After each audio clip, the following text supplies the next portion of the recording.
ನಮಸ್ಕಾರ, ನೀವು ನೋಡ್ತಾ ಇದ್ದೀರಾ ಸುದ್ದಿ ಸಮಯ ನ್ಯೂಸ್ ಚಾನಲ್. ಇದು ಲೋಕಲ್ ಎಕ್ಸ್ಪ್ರೆಸ್. ನಾನು ಮಹರ್ದು ಡಾಕುಳಿಗೆ ಮತ್ತೆ ಒಂದಿಷ್ಟು ಹೊಸ ಸುದ್ದಿಗಳನ್ನು ತೆಗೆದುಕೊಂಡು ನಾವು ನಿಮ್ಮ ಮುಂದೆ ಬರ್ತಾ ಇದ್ದೀವಿ. ಈ ದಿನದ ಪ್ರಮುಖ ಹೆಡ್ಲೈನ್ಸ್ಗಳನ್ನು ನೋಡ್ಕೊಂಡು ಬರೋಣ.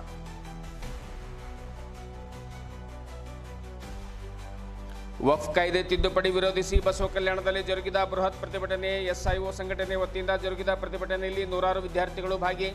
ವಕ್ಫ್ ತಿದ್ದುಪಡಿ ಮಸೂದೆಯು ಅಸಂವಿಧಾನಿಕವಾಗಿದೆ, ಮುಸ್ಲಿಮರ ಹಕ್ಕು ಕಸಿಯುತ್ತಿದೆ ಎಂದು ಆಕ್ರೋಶ. ಬಂದೇ ಬಿಡ್ತು ಮಹಾರಾಜವಾಡಿ ಗ್ರಾಮಕ್ಕೆ ಸರ್ಕಾರಿ ಬಸ್. ಪೂಜೆ ಸಲ್ಲಿಸಿ ಬಸ್ಗೆ ಹಾರ ಹಾಕಿ ಭವ್ಯ ಸ್ವಾಗತ ಕೋರಿದ ಗ್ರಾಮಸ್ಥರು. ಜನರ ಬೇಡಿಕೆಗೆ ಸ್ಪಂದಿಸಿದ ಅಧಿಕಾರಿಗಳು. ಹಲವು ವರ್ಷಗಳ ನಂತರ ಸರ್ಕಾರಿ ಬಸ್ನಲ್ಲಿ ಓಡಾಡುವ ಸೌಭಾಗ್ಯ ಗ್ರಾಮಸ್ಥರಿಗೆ ಸಿಕ್ಕಿದೆ, ಸಂತಸ ವ್ಯಕ್ತಪಡಿಸಿದ ಜನರು. ಬಾತಂಬ್ರ ಗ್ರಾಮದಲ್ಲಿ ಜರುಗಿದ ಗಾಣದೇವತೆಯ ಜಾತ್ರಾ ಮಹೋತ್ಸವ. ಚಳಕಪುರದ ಸಾನ್ನಿಧ್ಯ ವಹಿಸಿ ಶಂಕರಲಿಂಗ ಶಿವಾಚಾರ್ಯರು ವಹಿಸಿ ಆಶೀರ್ವಚನ ನೀಡಿದ ಚಳಕಪುರದ ಪೂಜ್ಯ ಶ್ರೀ ಶಂಕರನ ಸ್ವಾಮಿಗಳು. ಗಾಣಿಗ ಸಮಾಜ ಸಂಘದ ವತಿಯಿಂದ ಜರುಗಿದ ಕಾರ್ಯಕ್ರಮದಲ್ಲಿ ಸಮಾಜದ ಬಾಂಧವರು ಭಾಗಿ. ಸ್ವಂತ ಖರ್ಚಿನಲ್ಲಿ ಸರ್ಕಾರಿ ಶಾಲೆಗೆ ಸುಣ್ಣ ಬಣ್ಣ ಬಳಿದ ಶಾಲಾ ಶಿಕ್ಷಕರು. ಶಿಕ್ಷಕರ ಈ ಮಾದರಿ ಕಾರ್ಯಕ್ಕೆ ಜನರ ಹೃದಯಪೂರ್ವಕ ಮೆಚ್ಚುಗೆ. ಮಕ್ಕಳನ್ನು ಸರ್ಕಾರಿ ಶಾಲೆಯತ್ತ ಸೆಳೆಯಲು ಶಿಕ್ಷಕರ ಮಾಸ್ಟರ್ ಪ್ಲಾನ್. ಎಲ್ಲರ ಮನಸ್ಸು ಈ ರೀತಿ ಇದ್ದರೆ ಸರ್ಕಾರಿ ಶಾಲೆಗಳು ಅಭಿವೃದ್ಧಿ ಹೊಂದೋದರಲ್ಲಿ ಅನುಮಾನವಿಲ್ಲ. ಇಂದಿನ ಒಂದಿಷ್ಟು ವಾರ್ತೆಗಳ ವಿವರಗಳನ್ನು ನೋಡ್ಕೊಂಡು ಬರೋಣ. ವಕ್ಫ್ ಕಾಯ್ದೆ ತಿದ್ದುಪಡಿ ವಿರೋಧಿಸಿ ಬೃಹತ್ ಪ್ರತಿಭಟನೆಯನ್ನು ನಡೆಸಲಾಯಿತು. ವಕ್ಫ್ ಕಾಯ್ದೆ ತಿದ್ದುಪಡಿ ವಿರೋಧಿಸಿ ಎಸ್ಐಒ ಸಂಘಟನೆ ವತಿಯಿಂದ ಬೀದರ್ ಜಿಲ್ಲೆಯ ಬಸವ ಕಲ್ಯಾಣ ನಗರದಲ್ಲಿ ಬೃಹತ್ ಪ್ರತಿಭಟನೆಯನ್ನು ನಡೆಸಿದರು. ಬಸವ ಕಲ್ಯಾಣದ ಕೋಟೆ ಬಳಿ ಜಮಾಯಿಸಿದ ಎಸ್ಐಒ ಸಂಘಟನೆಯ ವಿದ್ಯಾರ್ಥಿಗಳು ಕೇಂದ್ರ ಸರ್ಕಾರದ ವಿರುದ್ಧ ಘೋಷಣೆಗಳನ್ನು ಕೂಗಿ ಆಕ್ರೋಶವನ್ನು ವ್ಯಕ್ತಪಡಿಸಿದರು. ಇದೇ ವೇಳೆ ಬಸವ ಕಲ್ಯಾಣ ತಹಸೀಲ್ದಾರ್ ಮೂಲಕ ರಾಷ್ಟ್ರಪತಿಗಳಿಗೆ ಬರೆದ ಮನವಿ ಪತ್ರವನ್ನು ನೀಡಿ ವಕ್ಫ್ ತಿದ್ದುಪಡಿ ಮಸೂದೆಯು ಅಸಂವಿಧಾನಿಕವಾಗಿದೆ, ಮುಸ್ಲಿಂ ಸಮುದಾಯದ ಹಕ್ಕುಗಳನ್ನು ಕಳೆದುಕೊಳ್ಳುತ್ತಾ ಇದೆ, ಅದನ್ನು ಹತ್ತಿಕ್ಕುವಂಥ ಕಾರ್ಯ ಮಾಡ್ತಾ ಇದೆ, ಆದ್ದರಿಂದ ಈ ಮಸೂದೆಯನ್ನು ಹಿಂಪಡೆಯುವಂತೆ ಆಗ್ರಹಿಸಲಾಯಿತು. ಇದೇ ವೇಳೆ ಕೋಟೆ ಬಳಿ ನೆರೆದ ನೂರಾರು ಜನ ವಿದ್ಯಾರ್ಥಿಗಳು ಕೇಂದ್ರ ಸರ್ಕಾರದ ವಿರುದ್ಧ ಘೋಷಣೆಯನ್ನು ಕೂಗ್ತಾರೆ. ವಕ್ಫ್ ತಿದ್ದುಪಡಿ ಕಾಯ್ದೆಯನ್ನು ಜಾರಿಗೆ ತಂದಿದ್ದೀರಿ, ಅದನ್ನು ವಾಪಸ್ ಪಡಿಬೇಕು, ಆ ಬಿಲ್ಲನ್ನು ವಾಪಸ್ ಪಡಿಬೇಕು. ಈ ತನ್ಮೂಲಕವಾಗಿ ಮುಸ್ಲಿಮರನ್ನ ಅಂದರೆ ಎಲ್ಲ ಧರ್ಮೀಯರನ್ನ ಕಾಪಾಡಬೇಕು, ಇದರಲ್ಲಿ ವಿಶೇಷವಾಗಿ ಮುಸ್ಲಿಮರನ್ನ ಹತ್ತಿಕ್ಕುವಂಥ ಕೆಲಸ ನಡೀತಾ ಇದೆ ಎನ್ನುವಂಥ ಷಡ್ಯಂತ್ರ ನಡೀತಾ ಇದೆ ಎನ್ನುವಂಥ ಆಕ್ರೋಶವನ್ನು ಆ ಒಂದು ಪ್ರತಿಭಟನೆಯಲ್ಲಿ ಪ್ರಮುಖ ಮುಖಂಡರು ವಿದ್ಯಾರ್ಥಿಗಳು ತಮ್ಮ ಆಕ್ರೋಶವನ್ನು ಹೊರಹಾಕಿದರು. सब लोग जोर से बोलिए जय जय जय जय जय भीम, जय जय जय जय जय भीम। थोड़ा पीछे हो जाए। आज इस बसवा कल्याण से जो स्टूडेंट वक्फ बोर्ड के खिलाफ जो धरना दे रहे हैं, मैं उनको हार्दिक धन्यवाद देते हुए, और उन्होंने ये साहस किया है कि आवाज उठाने का एजुकेशन जो बच्चे सीखे हैं, जो सीखता है वही बोलता है। Okay, very good. स्टार्ट करें। निकले हैं, आओ हमारे साथ चलो, हम वक्त बचाने निकले हैं, आओ हमारे साथ चलो, दस्तूर बचाने निकले हैं, आओ हमारे साथ चलो, हम मुल्क बचाने निकले हैं, आओ हमारे साथ चलो, हम मुल्क बचाने निकले हैं, आओ। देता हूँ मुजाहिद पाशा कुरैशी साहब को कि वो अपना इस कानून के खिलाफ।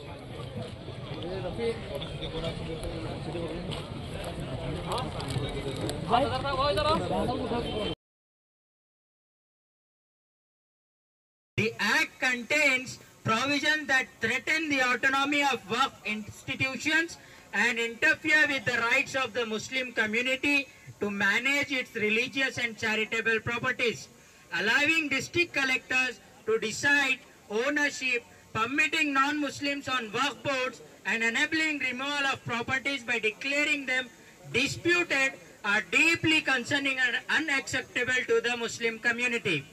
These changes go against the spirit of the Constitution, particularly the rights guaranteed under Articles 25 to 30, and may lead to the erosion of important religious, cultural, and historical institutions.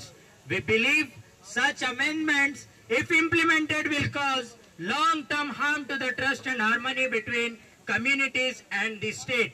In the interest of justice, constitutional values, and communal harmony, we respectfully suggest that any reforms to Waqf management should be done in consultation with the stakeholders, including community leaders, religious scholars, and legal experts to ensure fairness and transparency. Thanking you. ये बसवा कल्याण की अवाम की तरफ से memorandum honourable president of India Shrimati Draupadi Murmu को दिया जा रहा है. Now I request our respected Tahsildar sir to speak a few words regarding this memorandum. Sir is receiving the memorandum. Media persons kindly capture this moment.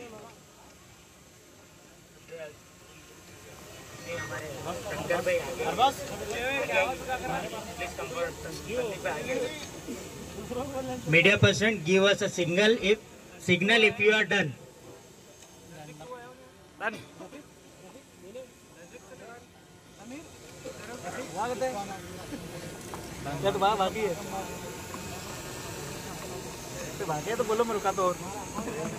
Now I request respected Tahsildar sir to please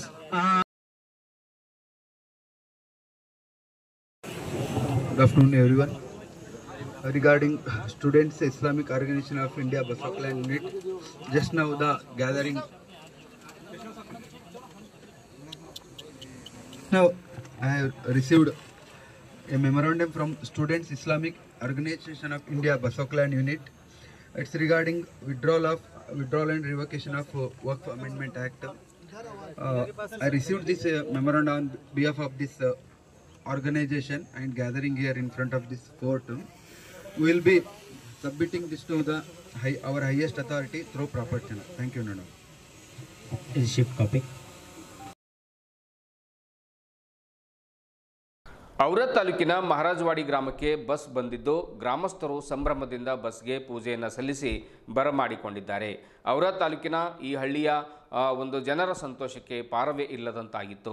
ಔರಾದ್ನಿಂದ ಮಹಾರಾಜವಾಡಿ bus ಸಂಪರ್ಕ ಇಲ್ಲದೆ ನಿತ್ಯ ಪರದಾಡ್ತಾ ಇದ್ದ ಗ್ರಾಮಸ್ಥರು, ವಿದ್ಯಾರ್ಥಿಗಳು ಇತ್ತೀಚೆಗೆ ವಿವಿಧ ದಿನಪತ್ರಿಕೆಗಳಲ್ಲಿ ಗ್ರಾಮದಲ್ಲಿ bus ವ್ಯವಸ್ಥೆಯ ಕುರಿತು ಸುದ್ದಿ ಕೂಡ ಬಿತ್ತರಿಸಲಾಗಿತ್ತು. ಅದೇ ರೀತಿಯಲ್ಲಿ ಗ್ಯಾರಂಟಿ ಕಮಿಟಿ ಮೀಟಿಂಗ್ನಲ್ಲಿಯೂ ಕೂಡ ಮಹಾರಾಜವಾಡಿ ಗ್ರಾಮಕ್ಕೆ ಬಸ್ ಸೌಲಭ್ಯ ಕಲ್ಪಿಸುವಂತೆ ಗ್ಯಾರಂಟಿ ಸದಸ್ಯರು ಮನವಿ ಕೂಡ ಇಟ್ಟಿದ್ದರು. ಗ್ರಾಮಸ್ಥರು ಶಾಸಕರಲ್ಲಿಯೂ ಕೂಡ ಬಸ್ಗಾಗಿ ಮನವಿಯನ್ನು ಸಾಕಷ್ಟು ಬಾರಿ ಸಲ್ಲಿಸಿದ್ರು. ಇದನ್ನೆಲ್ಲ ಮುಂದಿಟ್ಟುಕೊಂಡ ಅಧಿಕಾರಿಗಳು ಮಹಾರಾಜವಾಡಿ ಗ್ರಾಮಕ್ಕೆ ಬಸ್ ಸೌಲಭ್ಯವನ್ನು ಕಲ್ಪಿಸಿಕೊಟ್ಟಿದ್ದಾರೆ. ಮುಂಜಾನೆ ಹಾಗೂ ಸಂಜೆ 2 ಸಾರಿ ಗ್ರಾಮಕ್ಕೆ ಬಸ್ ಬರ್ತಾ ಇದೆ. ಗ್ರಾಮಸ್ಥರಿಗೆ ಸರ್ಕಾರಿ ಬಸ್ನಲ್ಲಿ ಪ್ರಯಾಣ ಮಾಡುವಂತಹ ಸೌಲಭ್ಯ ದೊರೆತಿದೆ.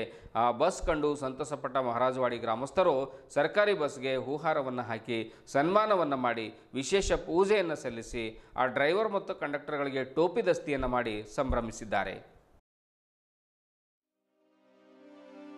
ಭಾರತಕ್ಕೆ ಸ್ವಾತಂತ್ರ್ಯ ಬಂದು 76 ವರ್ಷ ಗತಿಸಿದ ನಂತರ ಬೀದರ್ ಜಿಲ್ಲೆಯ ಔರಾದ್ ತಾಲೂಕಿನ ಮಹಾರಾಜವಾಡಿ ಗ್ರಾಮಕ್ಕೆ ಈಗ 2025ರಲ್ಲಿ ಬಸ್ ಬಂದಿದೆ. ಅದಕ್ಕಾಗಿ ಗ್ರಾಮಸ್ಥರಲ್ಲಿ ಖುಷಿ ಮನೆ ಮಾಡಿದೆ. ಮಕ್ಕಳು ಸಹಜವಾಗಿಯೇ ಸಂತೋಷದಿಂದ ಬಸ್ನಲ್ಲಿ ಕುಳಿತು ಸಂಭ್ರಮ ಪಡ್ತಾ ಇದ್ದಾರೆ. ಕಂಡಕ್ಟರ್ ಮತ್ತು ಡ್ರೈವರ್ ಇವರಿಬ್ಬರಿಗೂ ಟೋಪಿ ದಸ್ತಿಯನ್ನು ಮಾಡಿ ಹಣೆಗೆ ಕುಂಕುಮವನ್ನು ಧರಿಸಿ ತೆಂಗು ಒಡೆದು ತಮ್ಮ ಖುಷಿಯನ್ನು ವ್ಯಕ್ತಪಡಿಸಿದ್ದಾರೆ. ಇದೇ ವೇಳೆ ಗ್ರಾಮಸ್ಥರಾದ ಭಗವಾನರಾವ್ ಪಾಟೀಲ್, ಮಚ್ಚಿಂದ್ರ ಪಾಟೀಲ್, ವಿಶ್ವನಾಥ್ ಗೋಡೆ, ಜ್ಞಾನೋಬರಾವ್, ತುಕಾರಾಮ್ ನಾಗಗೊಂಡ, ಮಾದಪ್ಪ ಹುಲ್ಸುರೆ, ಸಿದ್ದು, ಇಶೂಬ್, ಆಮೇಲೆ ತುಕಾರಾಮ್ ಸಾದುರೆ, ನಾಗಪ್ಪ ಸೇರಿದಂತೆ ಇನ್ನು ಅನೇಕ ಜನರು ಈ ಸಂದರ್ಭದಲ್ಲಿ ಉಪಸ್ಥಿತರಿದ್ದರು. ಪ್ರಪ್ರಥಮ ಬಾರಿಗೆ ಬಹುಶಃ ಆ ಒಂದು ಗ್ರಾಮಕ್ಕೆ ಬಸ್ ಬಂದಿದೆ. ಎಷ್ಟೋ ವರ್ಷಗಳಿಂದ ಆ ಗ್ರಾಮಕ್ಕೆ ಬಸ್ ಹೋಗ್ತಾ ಇರಲಿಲ್ಲ. ಹಾಗಾಗಿ ಸಹಜವಾಗಿ ಅಲ್ಲಿನ ಜನರಿಗೆ, ಮಕ್ಕಳಲ್ಲಿ, ಮಹಿಳೆಯರಲ್ಲಿ ಸಾಕಷ್ಟು ಸಂಭ್ರಮ ಮನೆ ಮಾಡಿದೆ ಅಂತಾನೆ ಹೇಳಬಹುದು. ಆ ಒಂದು ಸಂಭ್ರಮವನ್ನು ಬನ್ನಿ ಈ ಕುರಿತು ಒಂದಿಷ್ಟು ವಿವರಗಳನ್ನು ನೋಡ್ಕೊಂಡು ಬರೋಣ.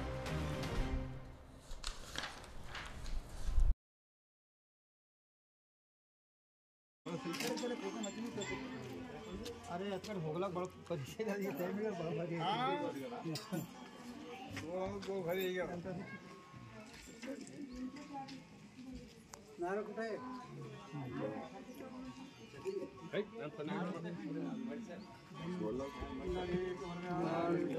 ನೋಡ್ರಿ ಕಲ್ ನೋಡ್ರಿ ಇಲ್ಲ ಇಬ್ಬರೇ ಹಾಕಿ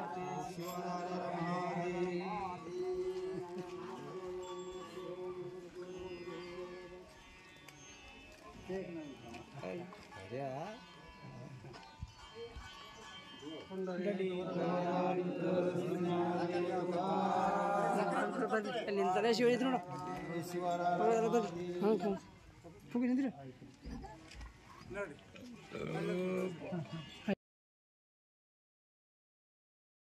ಬೀದರ್ ಜಿಲ್ಲೆಯ ಭಾಲ್ಕಿ ತಾಲೂಕಿನ ಭಾತಂಬ್ರ ಗ್ರಾಮದಲ್ಲಿ ಗಾಣ ದೇವತೆಯ ಜಾತ್ರಾ ಮಹೋತ್ಸವ ಸಂಭ್ರಮ ಮತ್ತು ಸಡಗರದ ಮಧ್ಯೆ ಜರುಗಿತು. ಈ ವೇಳೆ ಮಾತನಾಡಿದ ಚಳಕಪುರದ ಶ್ರೀ ಸಿದ್ಧಾರೂಢ ಮಠದ ಪೂಜ್ಯ ಶ್ರೀ ಶಂಕರಾನಂದ ಸ್ವಾಮಿಗಳು ಮಾತನಾಡ್ತಾ, ಬದುಕಿನಲ್ಲಿ ಗುರು ಮತ್ತು ದೇವರನ್ನ ಎಂದಿಗೂ ಕೂಡ ಮರಿಬಾರದು. ಬಡತನ ಬಂದಾಗ ಕುಗ್ಗದೆ, ಸಿರಿತನ ಬಂದಾಗ ಹಿಗ್ಗದೆ, ಸಮಾನವಾಗಿ ಸುಖ ದುಃಖಗಳನ್ನು ಸ್ವೀಕರಿಸಿ ಬದುಕನ್ನು ಸಾಗಿಸಬೇಕು.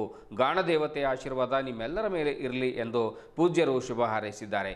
ವೇದಿಕೆ ಮೇಲೆ ಜಗನ್ನಾಥ್ ಗಾಳೆ, ಮಹಾದೇವ್ ಬೇಲೂರೆ, ಗಾಣಿಗ ಸಮಾಜ ಸಂಘದ ತಾಲೂಕಾಧ್ಯಕ್ಷ ವಿಜಯಕುಮಾರ್ ಶೆಡೋಳೆ ಉಪಸ್ಥಿತರಿದ್ದರು. ಕಾರ್ಯಕ್ರಮದಲ್ಲಿ ಪ್ರಮುಖರಾದ ಅಶೋಕ್ ಬಾಡ್ಸಂಗೆ, ಚಂದ್ರಕಾಂತ್ ಸಾವಳಿಕರ್, ಅಶೋಕ್ ಸಜ್ಜನ್ ಶೆಟ್ಟಿ, ಗಣಪತಿ ಟೋಪಾರೆ, ಚನ್ನಪ್ಪ ಕೊಂಡೆ, ಶಶಿಕಾಂತ್ ಸಜ್ಜನ್ ಶೆಟ್ಟಿ ಸೇರಿದಂತೆ ವಿವಿಧ ತಾಲೂಕದಿಂದ ಆಗಮಿಸಿದ ಗಾಣಿಗ ಸಮಾಜ ಸಂಘದ ಪ್ರಮುಖರು, ಮುಖಂಡರು, ಮಹಿಳೆಯರು, ಯುವಕರು, ಮಕ್ಕಳು, ಸದ್ಭಕ್ತರು ಈ ಸಂದರ್ಭದಲ್ಲಿ ಉಪಸ್ಥಿತರಿದ್ದರು. ಬೆಳಗ್ಗೆ ಗ್ರಾಮದಿಂದ ಹೊರವಲಯದಲ್ಲಿರುವಂಥ ದೇವಸ್ಥಾನದವರೆಗೆ ಮೆರವಣಿಗೆ ನೆರವೇರಿತು. ನಂತರ ಗಾಣ ದೇವತೆಗೆ ಪೂಜೆ, ಮಹಾಮಂಗಳಾರತಿ, ಉಡಿ ತುಂಬುವ ಕಾರ್ಯಕ್ರಮ ನೆರವೇರಿತು. ನಂತರ ವೇದಿಕೆ ಕಾರ್ಯಕ್ರಮ ಬಳಿಕ ಮಹಾಪ್ರಸಾದ ನಡೆಯಿತು. ಈ ಸಂದರ್ಭದಲ್ಲಿ ಪ್ರಮುಖರಾದ ಚನ್ನಮಲ್ಲಿಕಾರ್ಜುನ ಸಂಕಣ್ಣ, ಸಂಗಮೇಶ್ ಸಜ್ಜನ್ ಶೆಟ್ಟಿ, ದೀಪಕ್ ಥಮ್ಕೆ ಸೇರಿದಂತೆ ಹಲವರು ಉಪಸ್ಥಿತರಿದ್ದರು. ಕಾರ್ಯಕ್ರಮದ ನಂತರ ಪೂಜ್ಯರು ಎಲ್ಲ ಭಕ್ತಾದಿಗಳಿಗೆ ದರ್ಶನವನ್ನು ಕೊಡ್ತಾರೆ. ಸಮಾಜದಲ್ಲಿ ಐಕ್ಯತೆಯಿಂದ ಬದುಕಬೇಕು, ಪರಸ್ಪರ ಪ್ರೀತಿ, ವಿಶ್ವಾಸ, ನಂಬಿಕೆಯಿಂದ ಜೀವನ ಸಾಗಿಸಿದ್ರೆ ಸಮಾಜ ಕೂಡ ಉದ್ಧಾರ ಆಗುತ್ತೆ. ಮಕ್ಕಳಿಗೆ ಉತ್ತಮ ಶಿಕ್ಷಣವನ್ನು ನೀಡಬೇಕು, ಉನ್ನತ ಸಂಸ್ಕಾರವನ್ನು ನೀಡಬೇಕು, ಅವರ ಬದುಕು ಉಜ್ವಲಗೊಳಿಸಬೇಕು ಎನ್ನುವಂಥ ಮಾರ್ಗದರ್ಶನವನ್ನು ಅಲ್ಲಿನ ಒಂದು ಸಮಾಜದ ಜನರಿಗೆ ಪೂಜ್ಯರು ನೀಡುತ್ತಾರೆ.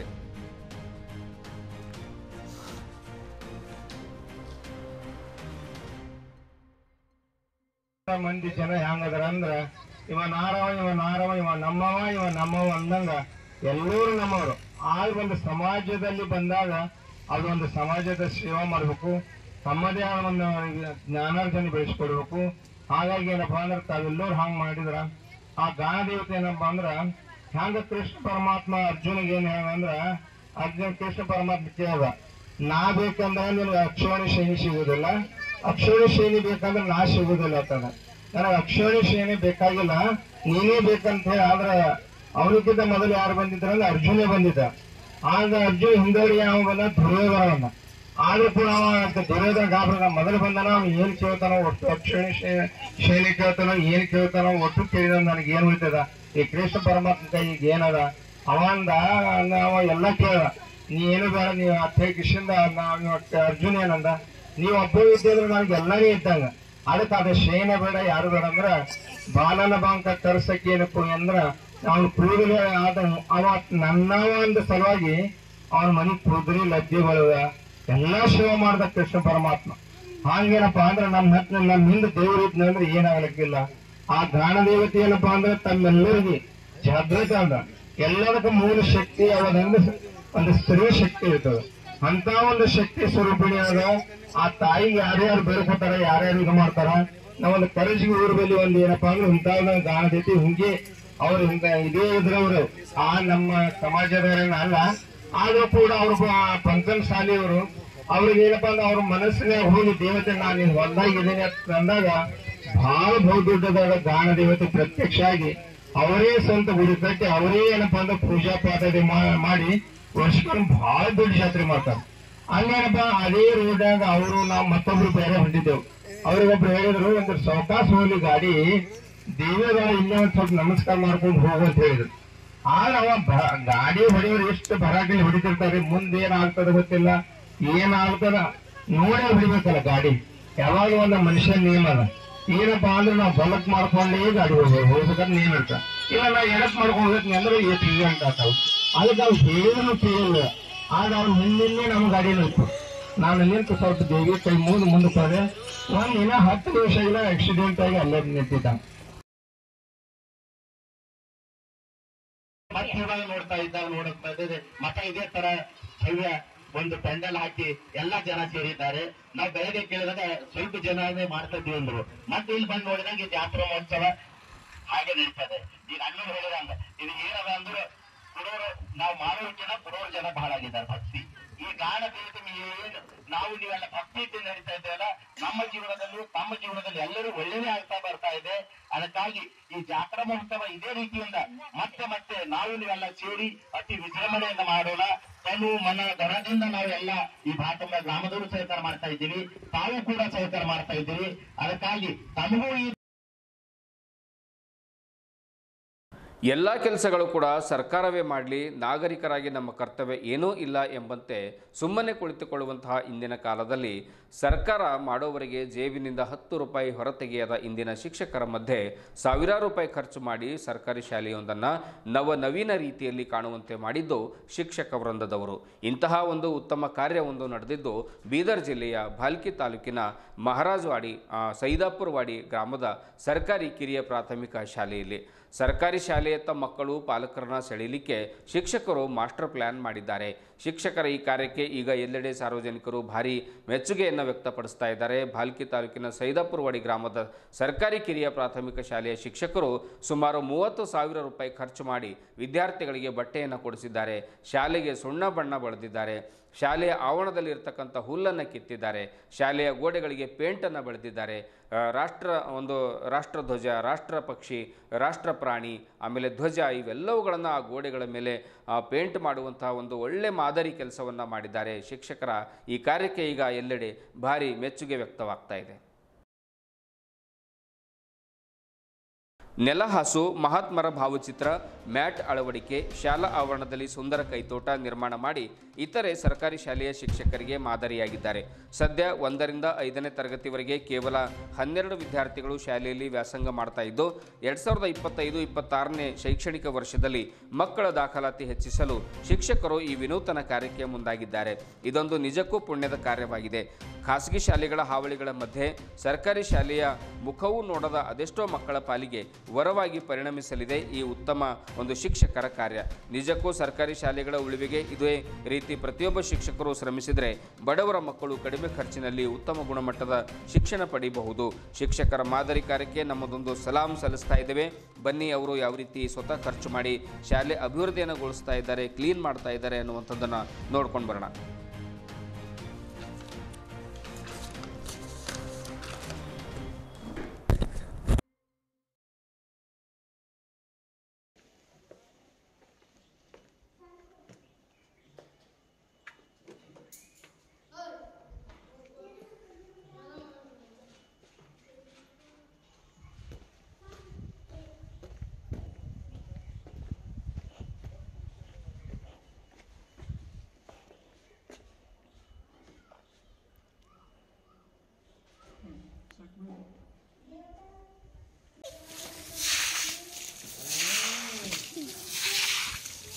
सरकले इकडे इकडे ही वाचा बघा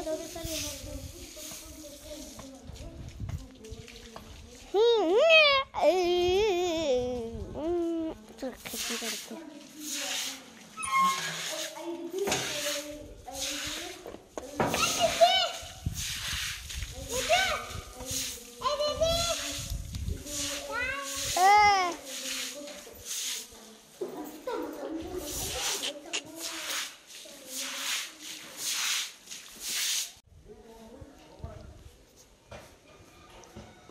ಗಂಟೆ ಉಂಟೆ ನೀವು ಚೆನ್ನಾಗಿ ಎಲ್ಲ ಸ್ಟಾರ್ಟ್ घेते सिमेंट वरनी स्टार्ट करते इतारे बेटा तुझा बेटा तुझं तू माझ्या मागे ये आता सांग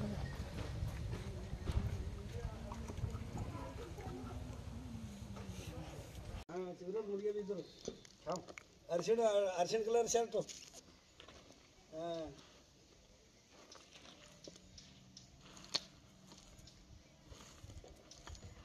ಹೀಗಿಲ್ಲ